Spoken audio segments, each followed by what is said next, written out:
안녕하세요. 주스입니다. 이번 영상은 IPO 종목인 라이프 시멘틱스에 대해서 한번 이야기 드려보겠습니다. 라이프 시멘틱스는 디지털 헬스케어 플랫폼 선도기업이라고 간단하게 이해를 하시면 될 것 같고요. 공모 정보를 보시면은 지금 청약 1일차가 진행이 되고 있고 내일 2일차가 진행이 됩니다. 환불일은 주말 끼어서 환불이 되기 때문에 약 4일에서 5일 정도 후에 환불이 된다고 보시면 되고요. 일수로는 4일이지만 만약에 마이너스 통장을 쓰고 청약을 하신다면 이자는 5일치 나간다고 생각을 하시면 되고요. 상장일은 3월 23일입니다. 한국투자증권에서 주관을 하고 있고 개인에게 총 25만 주가 배정이 될 예정입니다. 공모가 밴드는 9,000원에서 12,500원인데 최상단에 확정이 되었고 공모 금액은 125억이고요.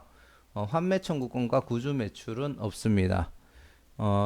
이번에 그 SK바이오사이언스를 청약할 때 55만 건 정도가 참여 건수로 들어왔거든요. 한국투자증권에. 근데 한국투자증권이 25만 주가 개인에게 배정이 된다면 균등 배정으로 12만 5천 건 정도가 배정이 됩니다. SK바이오사이언스가 굉장히 핫한 종목이었기 때문에 여기에 절반만 참여가 된다고 하더라도 거의 27만 5천 건이 들어올 수가 있는데 12만 5천 건의 물량을 27만 5천 건이 들어와서 만약에 균등 배정을 한다면 실제로 50%도 안 되는 약 40% 정도 될 것 같아요. 그 정도의 사람만 이 종목에 대해서 배정을 받을 수가 있어요. 그렇기 때문에 이 부분에 대해서 조금은 부정적으로 보고 있는 점이 있고 이 종목의 분석 그리고 뭐 주주 구성 그리고 상장일날 유통 물량 이런 것들을 가지고 제가 많이 평가를 했는데 사실 이 사실만 가지고 이미 한국투자증권 같은 경우에는 청약을 하기에 매력도가 너무 떨어진다 그렇게 보이고요. 자 12,500원에서 따상을 간다고 가정을 하면은 25,000원에 약 7,500원이 추가된 32만 5천 원 정도가 될 수가 있거든요. 그래서 12만 5천 원을 빼면은 약 2만 원 정도의 수익을 줄 수가 있습니다. 하지만 한국투자증권이 청약할 때 수수료가 2천 원이 있죠. 그러면은 최종적으로 따상을 간다라고 가정을 했을 때 줄 수 있는 수익이 18,000원 정도가 됩니다. 운 좋게 균등 배정에 신청을 했고 수수료까지 내면서 해가지고 한 주를 받아서 따상을 간다고 치더라도 18,000원밖에 벌지 못한다라는 거죠. 무조건 이 종목은 영주에서 한 주밖에 못 받는다라고 판단을 하고 있고요. 자, 그러면은 이 종목이 과연 따상을 갈 수 있는가에 대해서 한번 다시 생각을 해봐야 되잖아요. 그래서 간단하게 공모가 산정, 계획, 그리고 종목을 분석을 하자면 이 종목 같은 경우에는 기술 특례 상장하는 기업이고 기술 특례 상장을 하는 사유가 뭐냐 하면은 신규 사업 모델을 제시할 수 있는 기업이라고 선정이 되어서 기술 특례 상장을 하는 겁니다. 하고 있는 사업 모델들의 유사 기업으로는 인피니트 헬스케어, 케어랩스, 유비케어, 비트컴퓨터, 뭐 비대면 의료 사업 쪽이라고 판단하시면 되고요. 이 유사 기업들의 평균 PER은 32.23. 그리고 현재는 계속 적자를 기록하고 있는 기업인데 기업 가치를 평가할 때 2023년도 당기 순이익을 83억으로 추정을 했고요. 거기에 3년간 연할인율 23%를 적용해서 올해 적자를 기록을 했지만 실제로 기업 가치는 올해 당기 순이익 44억 6천만 원을 기록한 기업이라고 가정을 하고 현재 할인율을 적용한 공모가 밴드 중에 최상단인 12,500원에 확정이 되었습니다. PER 방식으로 공모가를 산정을 했고요. 공모자금 사용 계획을 보시면은 운영자금, 채무상환, 기타 자금이 있는데 뭐 내용들 다 정리를 해보자면은 연구 개발을 하기 위한 인건비 및 실험비 그리고 이 서비스들을 홍보하기 위한 마케팅 비용과 그리고 클라우드를 활용한 서비스들을 하기 때문에 서버 관리 및 개인 정보를 취급하는 부분이 어느 정도 있거든요.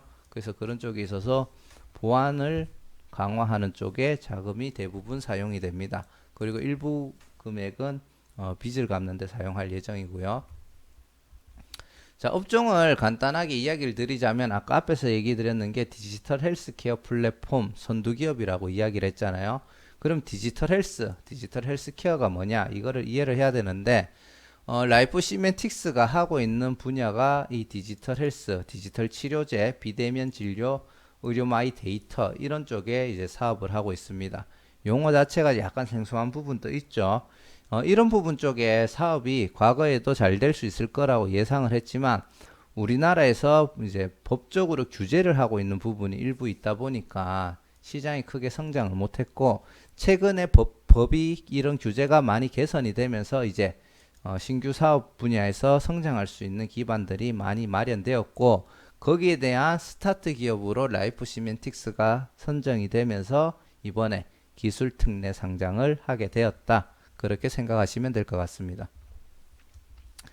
라이프 시멘틱스가 하고 있는 사업 모델을 보면은 의료 마이 데이터 사업, 디지털 치료제, 비대면 진료 요 세 가지 큰 분류를 나눌 수가 있고요. 기본적으로 이런 인공지능 그리고 개인 정보를 다루다 보니까 데이터를 다루는 기술 기반의 벤처 기업으로 시작을 했고 다만 그 데이터의 종류가 우리 몸, 건강, 그리고 뭐 치료 이런 쪽에 포커스가 맞춰져 있습니다. 우리 개인들 유전체 데이터와 우리들이 병원 다녔는 진료 데이터 그리고 생활 속의 패턴이라든지 그런 것들을 분석해 가지고 이 사람이 어떠한 질병들이 발생할 가능성이 높다 이렇게 평가를 한다라고 보시면 되고요. 이런 데이터를 통해서 이 사람의 질병 유무를 예측을 해야 되다 보니까 의료 정보를 다룰 수 있는 기술력이 있어야 되고 여러 사람들의 굉장히 큰 데이터들을 처리할 수 있는 빅데이터, 인공지능 기술 그리고 각종 서버 같은 것들을 활용할 수 있는 클라우드 컴퓨팅 기술 같은 게 있어야 되고 그리고 이 사업과 하고는 약간 거리감이 있는데 요즘에 블록체인 하면서 많이 강조가 되잖아요. 블록체인 기술의 원천 기술도 일부 보유하고 있는 게 있다고 합니다. 라이프 시멘틱스가 가지고 있는 파이프라인 중에 이제 한 가지가 숨튼이 있고요. 이 숨튼은 호흡기 질환자들이 재활을 할 수 있는 프로그램, 거기에 대한 솔루션을 해주고 이런 질환을 치료할 수 있는 이런 솔루션 같은 것들을 해주면서 매출을 일으킨다고 보시면 되고요. 두 번째는 이제 케어라고 해가지고 우리 암 환자분들께서 방사선이나 항암 치료 같은 것들을 많이 받으시잖아요. 거기에 대한 예후 관리를 해주는 또 솔루션 프로그램이 있다고 합니다. 그리고 요 사업 모델은 제가 정확하게는 이해를 못하고 있는데 뭐 비대면 요거 오타네요. 그 비대면 진료 플랫폼이라고 해가지고 정확하게 어떤 식의 사업 모델로 어떻게 매출을 일으키는지는 100% 이해를 못했지만 이런 요 사업 모델에 참여하고 있는 대형 의료기관이 40개가 넘는다고 하더라고요. 그리고 이게 의료기기로서 식약처 허가가 받았기 때문에 이런 쪽에서도 현재 좋은 기술력을 가지고 있다. 그렇게 보시면 되고요.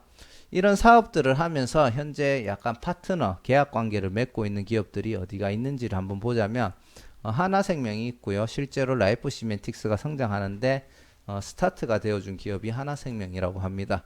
그리고 KT, 포스코, 롯데건설, 그리고 네이버 바디프렌즈, 그리고 LH 스마트 홈 헬스케어라고 해가지고 요거는 제가 추측하기에는 뭐 IoT 사업하고도 조금 관계가 있을 것 같고요. 여기에 관계되어 있는 기업은 뭐 코맥스라고 이야기를 하네요. 보시면은 그래도 나름 뭐 굴지 기업이라고 이야기를 해야 됩니까? 큰 기업들하고도 좋은 관계들을 맺고 있다. 그렇게 보시면 되고요. 그리고 현재 전 세계적으로 이런 디지털 헬스, 디지털 치료제, 그리고 글로벌 원격 의료 시장들이 꾸준하게 성장을 하고 있는 추세에 있고요. 우리나라 같은 경우에는 이 사업이 확장되기 위해서 다양한 규제들이 있었는데 최근에 이런 규제들이 완화가 되면서 우리나라 내에서 이런 디지털 헬스케어의 시장이 성장할 수 있는 바로 출발점에 서 있습니다.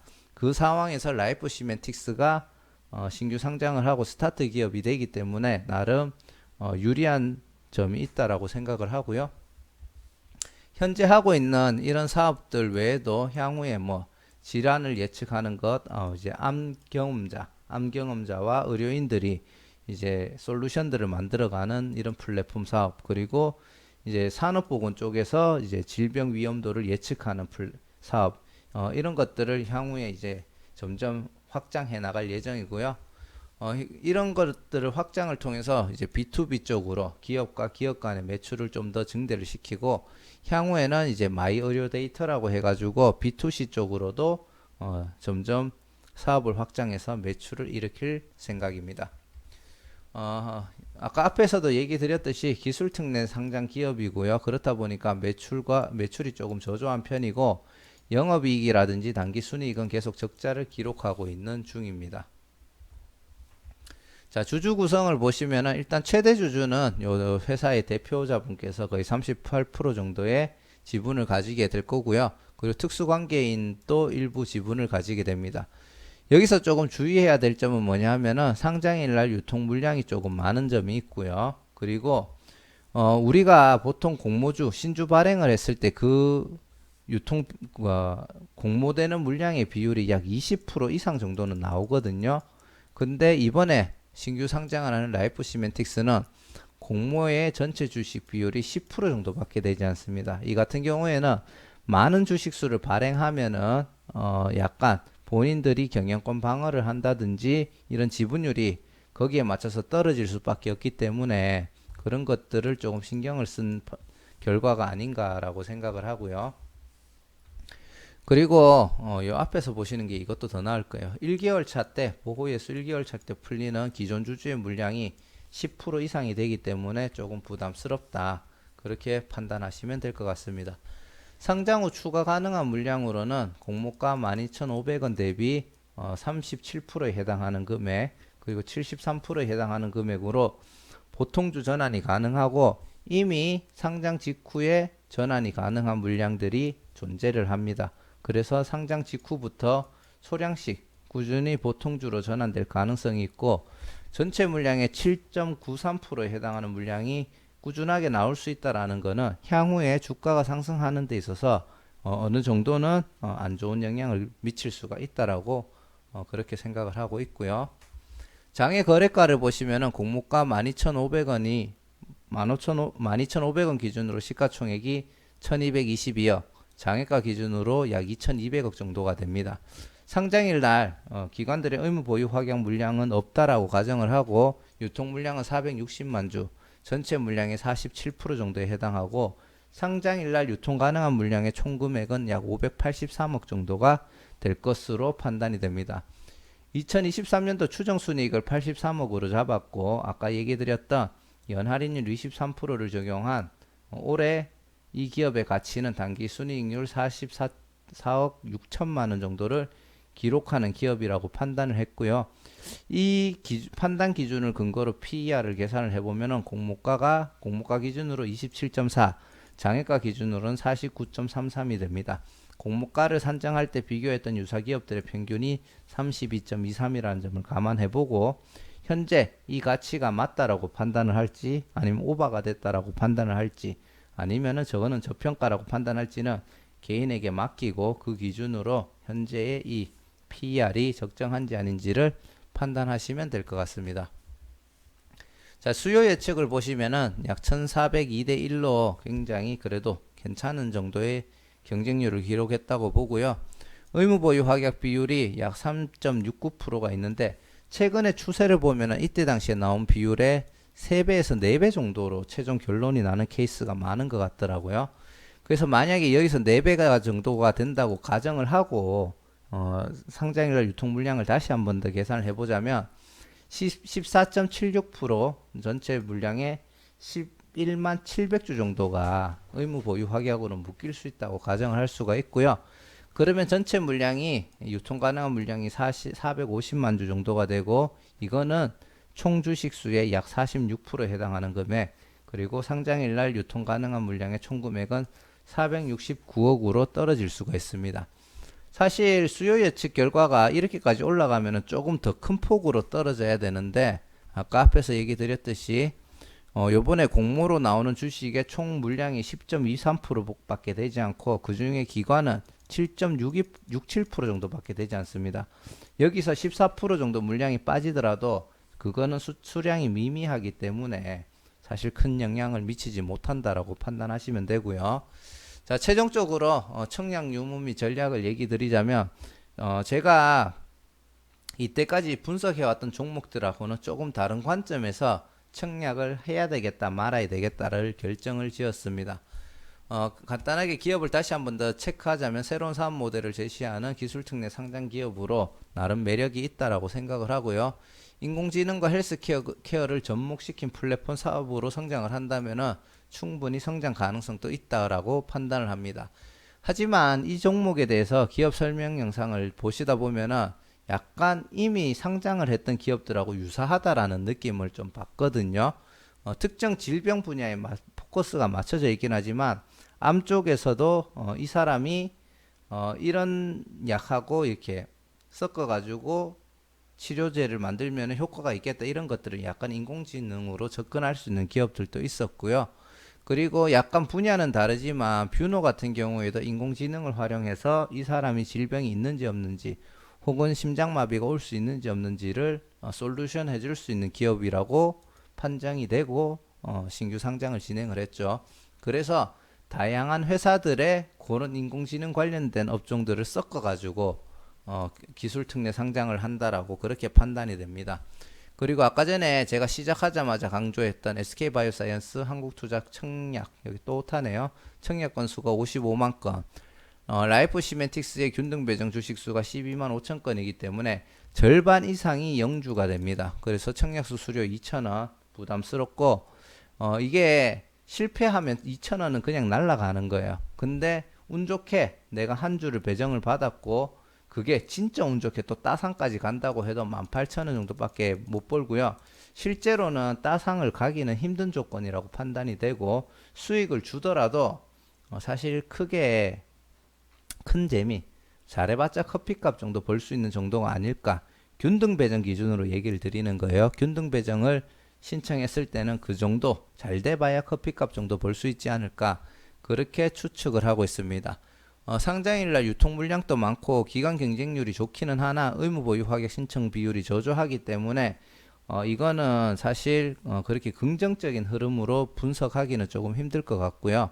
의무 보유 확약 비율이 증가하더라도 상장일날 유통 가능한 물량을 줄이는 데 있어서는 큰 영향을 미치지 못할 것으로 판단이 됩니다.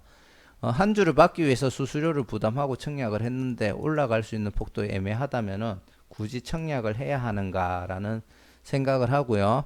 가능성은 매우 낮지만 따상이 되어도 치킨 한 마리 값 정도밖에 벌지 못한다는 게 근데 가능성이 굉장히 낮다라고 판단을 합니다. 그리고 그렇게 강력한 테마로는 다른 업종들하고 이렇게 겹친다라는 생각을 많이 받고 있기 때문에 굉장히 강력하다, 굉장히 매력 있다 이렇게까지는 사실 생각이 되지 않고 계속 적자를 기록함에도 불구하고 공모가 기준으로 시총이 1222억이라는 거는 조금 크다. 시총이 아직까지는 이 정도면 크다라고 생각을 하기 때문에 균등 배정만 노리고 청약을 하는 것은 패스. 그렇게 이야기를 드리고 싶습니다. 당연한 얘기지만 그러면은 나는 비례 배정도 노리겠어. 그렇게 생각을 하고 마이너스 통장 쓰시는 거는 균등 배정 노리고 10주 청약하는 것보다 더 비추입니다. 일단은 비례 배정도 12만 5천 주 정도로 나눠지기 때문에 아무리 많이 넣는다고 하더라도 경쟁률 자체는 굉장히 높아지면서 배정받을 수 있는 주식수가 크게 많지는 않다라고 생각을 합니다. 거기에다가 이자는 아까 얘기 드렸듯이 5일치 이자를 내야 되고요. 만약에 내가 그냥 이자도 안 붙고 어차피 청약 일정 겹치는 애들이 없잖아요. 그냥 여유 자금이 한 4천만 원, 5천만 원 혹은 1억, 1, 2억 정도가 있다. 그러면은 그 금액 정도 그냥 청약하셔서 한 주가 아니라 내가 한 3, 4주 정도는 받아낼 수 있겠다라고 판단이 된다면은 마이너스 통장을 쓰지 않는 내 여유 자금으로만 풀 청약하시는 것까지는 괜찮다라고 생각을 합니다. 그래서 저는 결론적으로 균등 배정만 노리고 청약을 한다면은 패스를 할 생각이고요. 여유 자금으로 한번 풀 청약을 들어가 볼까에 대해서는 지금 고민을 하고 있고 거기에 대해서 내일 최종 결정을 내리고 청약 유무를 생각해 볼 예정입니다. 다시 한번 얘기 드리지만 균등 배정만 노리고 청약하시는 거는 개인적으로는 비추고요. 나는 뭐 2,000원이든 3,000원이라도 먹겠다. 사실 2,000원이든 3,000원이든 먹을 가능성은 조금 높다라고 봅니다. 수수료를 내고도. 하지만 나는 이거라도 먹겠다라고 생각하고 들어가실 거면은 뭐 10주 정도 청약하셔도 괜찮겠죠. 자, 이상 라이프 시멘틱스에 대해서 한번 개인적인 생각을 얘기해 드려 봤고, 기존하고 다르게 이제 수수료와 청약 건수를 가지고 한번 생각을 해봐야 되는 시점이 왔다라고 생각을 하고요. 앞에서도 잠깐 얘기를 드렸지만 SK바이오사이언스 이후에 이제 SK바이오사이언스로는 돈을 조금 많이 벌 수는 있겠지만 SK바이오사이언스 이후에 이전과 이후를 나눴을 때는 앞으로 수익금이 굉장히 많이 줄어들 거라고 생각을 합니다. 그리고 경우에 따라 한 주도 못 받는 케이스가 굉장히 많아질 거라고도 생각을 하고 있고요. 그래서 그 점을 참고하고 앞으로 종목 분석하는데 꼭 이 내용도 넣어야 될 거라고 생각을 합니다. 자, 이상 라이프 시멘틱스에 대해서 이야기를 드렸고요. 최대한 빠르게 얘기한다고 노력했는데 제 내용이 잘 전달됐으면 좋겠습니다. 자, 영상 시청해 주셔서 너무 감사드리고요. 구독과 좋아요, 알람 설정 한 번씩 부탁드리겠습니다. 감사합니다.